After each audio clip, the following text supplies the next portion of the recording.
J'adore la Nouvelle-Orléans, c'est trop bien.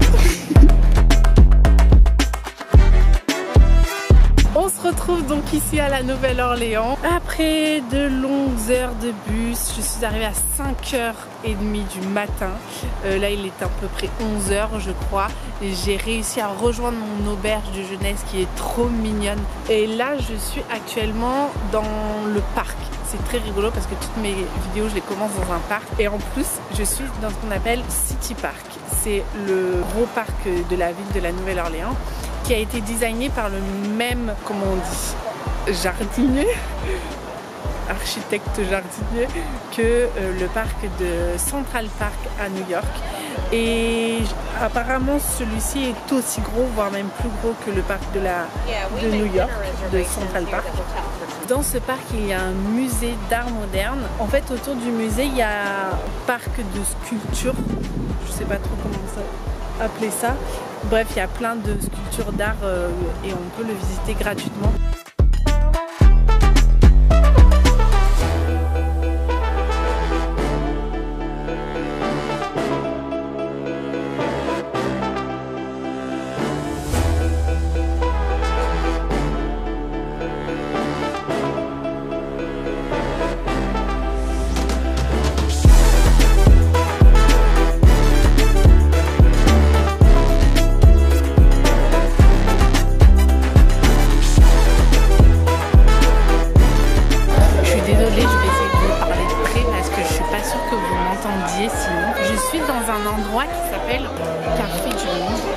Qui est un endroit un peu touristique à la Nouvelle-Orléans parce que c'est là où ils font, si j'ai bien compris, un café au lait un peu spécial. Et apparemment ici ils kiffent le café au lait.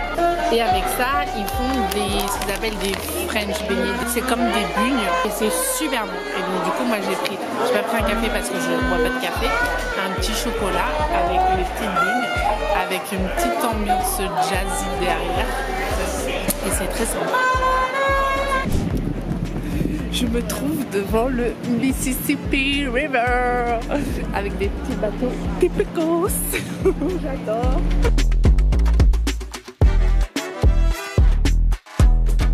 Je me trouve actuellement dans le quartier français de la Nouvelle-Orléans, qui est un peu le quartier le plus touristique, le plus connu de la Nouvelle-Orléans.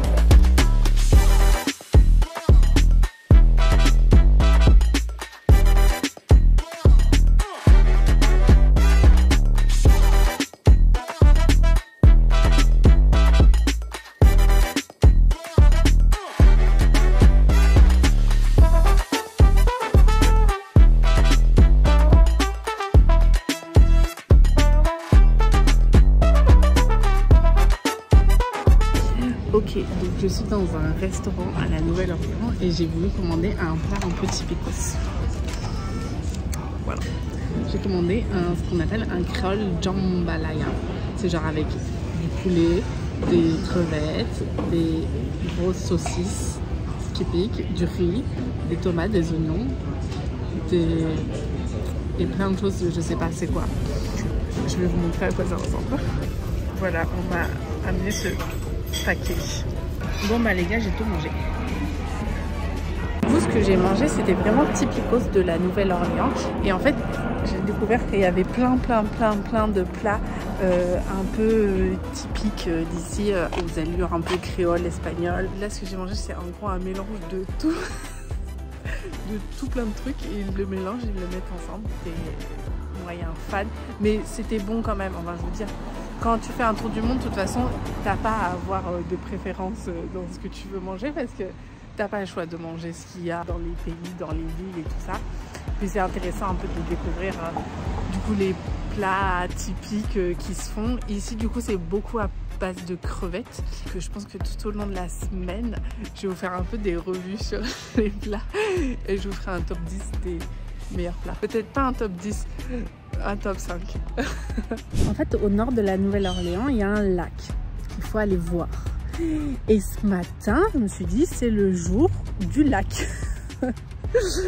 Et donc, je regarde comment aller au lac. Il faut que je prenne le tram. Après, il faut que je prenne le bus. Et je marche et j'arrive au lac. Et ben les gars, j'ai attendu 1 heure pour prendre un bus. 1 heure. Le bus n'est jamais passé. Jamais. c'est quoi ça? On est où? On dirait qu'on est à Grenoble, là où les bus ils passent pas. Et donc du coup, et ben, je me retrouve dans un parc, encore une fois. Parce que je me suis dit, je vais pas passer la journée à attendre ce bus, quoi.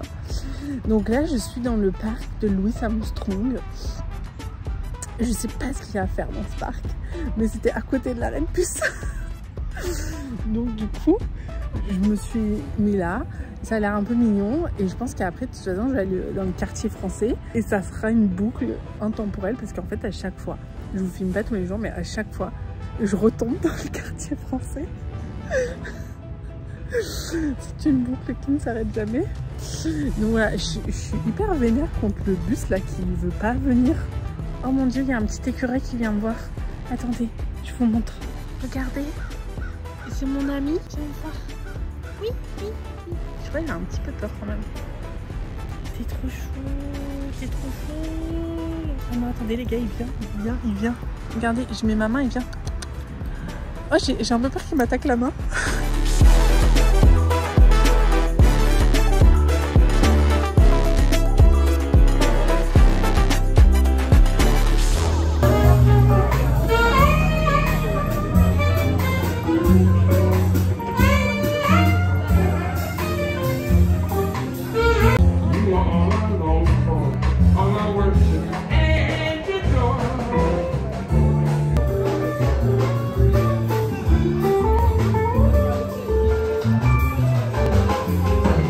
Bonjour à tous, on est mercredi aujourd'hui, c'est la première fois qu'il pleut à la Nouvelle-Orléans et alors chose très particulière c'est que il y a une saison des ouragans. Est-ce que vous le saviez ça qu'il y a des saisons pour les ouragans? Je suis arrivée à la Nouvelle-Orléans et tout le monde a commencé à me dire en ce moment c'est la saison des ouragans, voilà, je suis là, bah, super, qu'est-ce qui va nous arriver? Et en gros tout le monde dit c'est la saison des ouragans mais il n'a pas plu encore, c'est trop bizarre pour la saison. Mais là il pleut aujourd'hui. Donc, est-ce que c'est une petite pluie? Est-ce que ça va être une grosse pluie? Est-ce que ça va être un ouragan? Ça va être un ouragan? Je sais pas. On va voir. Et quand il pleut, bah, je vais au musée.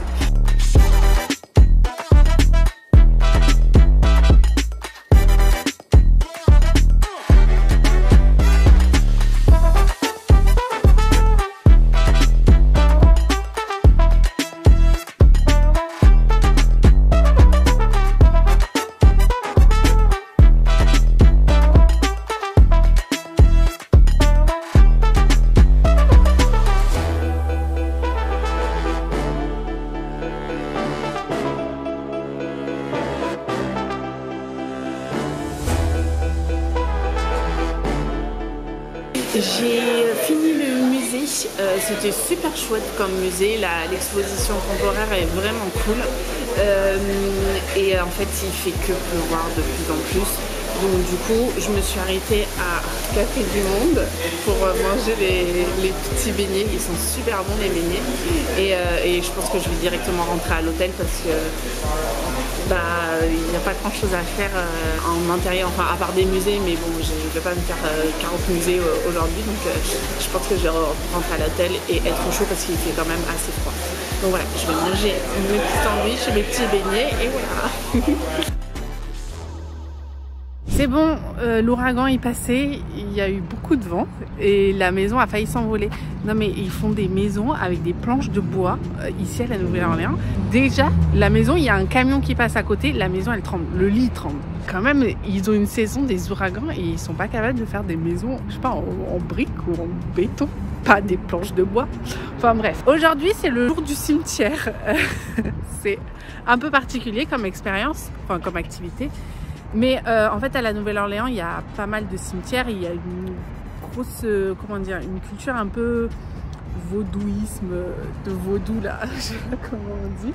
C'est pas trop mon délire, mais du moins ils conseillent de faire les cimetières. Là je me trouve devant le cimetière Saint-Louis, qui est l'un des plus vieux cimetières de la Nouvelle-Orléans, si ce n'est le plus vieux cimetière de la Nouvelle-Orléans.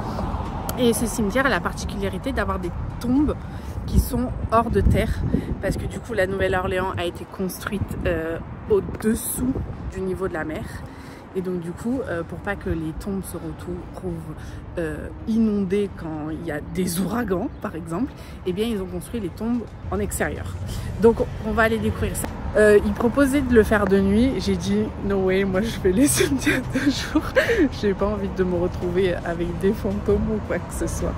Déjà c'est un peu bizarre d'aller visiter un cimetière, mais c'est une activité qu'ils disent d'aller faire. Donc je fais.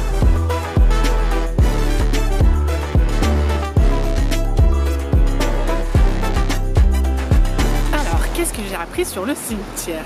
C'est donc le plus vieux cimetière de la ville qui a été apparemment déplacé à un moment donné parce que trop proche de l'eau, trop proche du Mississippi. En effet, les tombes sont toutes surélevées, vous l'avez vu. Il y a donc la tombe de la reine du vaudou. Le vaudou est une religion, vous ne savez pas. Il y a également le tombeau, l'acteur Nicolas Cage a fait pour lui, pour sa famille. J'ai pas compris encore s'il y avait quelqu'un dedans, mais du moins il a sa tombe ici qui l'attend. Au XVIIIe siècle, il y a la moitié de la population de la Nouvelle-Orléans qui est décédée de la fièvre jaune, d'où aussi l'origine de ce cimetière qui a accueilli une partie de la population qui est décédée à ce moment-là.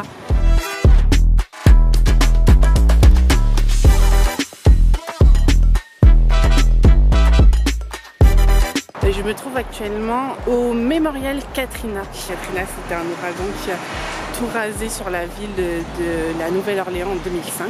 Katrina, c'est hyper présent dans l'histoire de la Nouvelle-Orléans. Il y a beaucoup de monde qui en parle encore aujourd'hui. Il y a un business qui a été fait là-dessus. Il y a des tours guides sur la ville et sur ce que Katrina a fait à la ville. Et en fait, les gens vous en parlent parce que ça fait partie de leur vie. Les gens de la Nouvelle-Orléans, ça fait partie de ce qu'ils ont vécu. On continue nos découvertes culinaires avec des pralines creamy. C'est typicos de la Nouvelle-Orléans. Et en fait, c'est juste des noix de pécan, du beurre, de la vanille qui sont cuisinées ensemble et ça donne des petites pralines typicos. Bon, déjà, je suis dégoûtée parce que ça ressemble à une mini crotte. Je pensais que ça allait être plus comme un cookie. C'est vraiment un délice.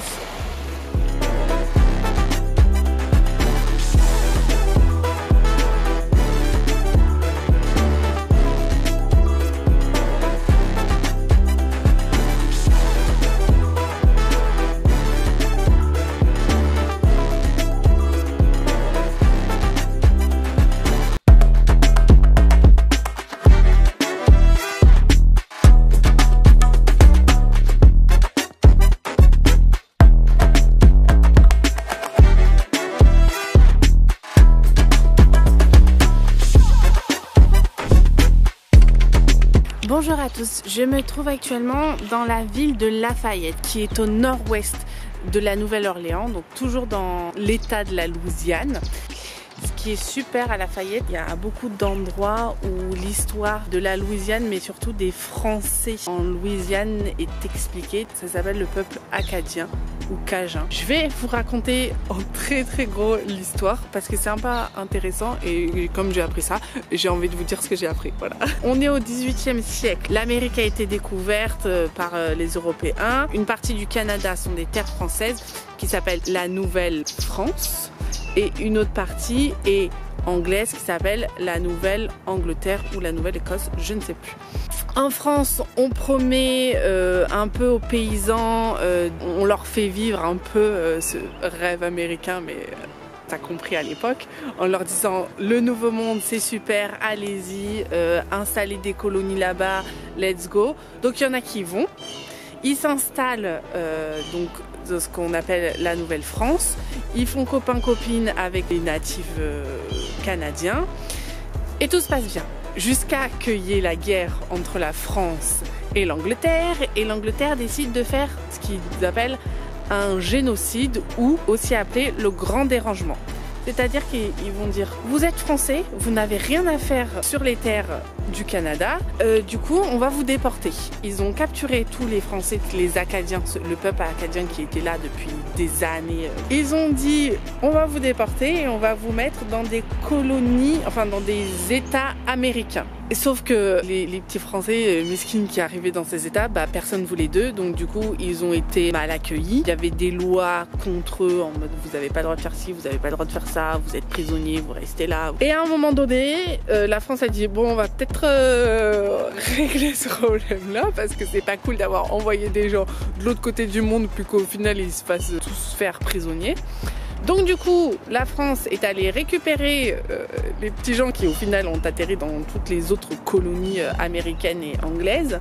Ils leur ont permis d'aller en Louisiane, la Louisiane était un territoire français à ce moment-là. Et c'est comme ça que tous ces Acadiens qui étaient répartis dans plusieurs États d'Amérique sont arrivés en Louisiane. Et donc c'est pour cela qu'en Louisiane, on retrouve cette culture acadien/cajun. Ça a été finalement leur dernière terre d'accueil. Puis après il y a eu des soucis entre la France et l'Espagne et encore je crois l'Angleterre et l'Amérique. La Louisiane a été française puis espagnole puis re-française et puis c'est Napoléon qui n'avait plus d'argent donc il a décidé de vendre la Louisiane aux États-Unis. Donc la Louisiane est devenue un État américain. À des moments, on disait aux Français « Ah, parlez pas français parce que vous serez mal vu de parler français ». Du coup, la langue française s'est perdue en Louisiane.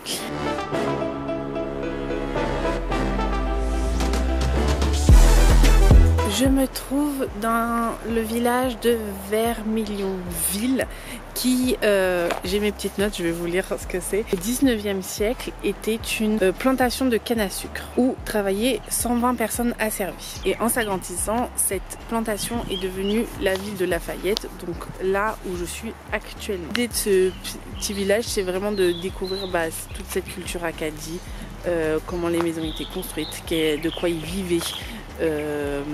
Qu'est-ce qui se passait en fait à cette époque-là, donc au 19e siècle, et après et avant. J'ai rencontré des gens qui parlaient le français cajun et je parlais français avec eux. Ce vlog va être très culturel, ça va être un peu long, mais les gars, c'est pour votre culture que je fais ça, ok?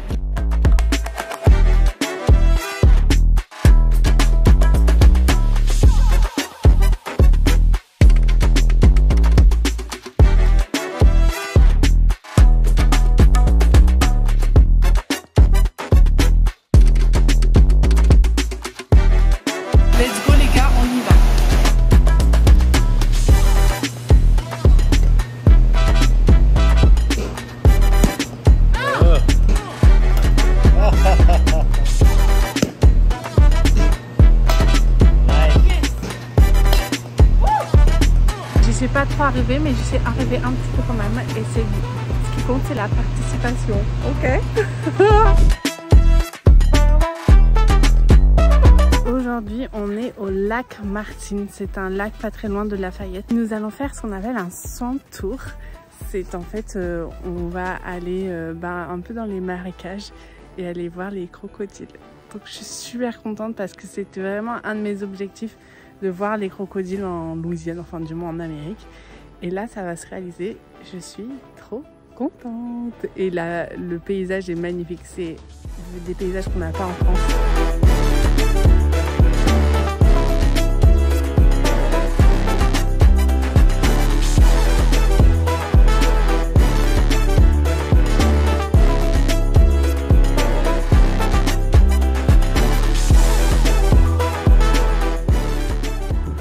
On voit là les petits alligators et il y a un bébé tout là-bas. C'est trop mignon, j'adore. Ils sont là et ils bougent pas et on est super près d'eux. C'est trop bien.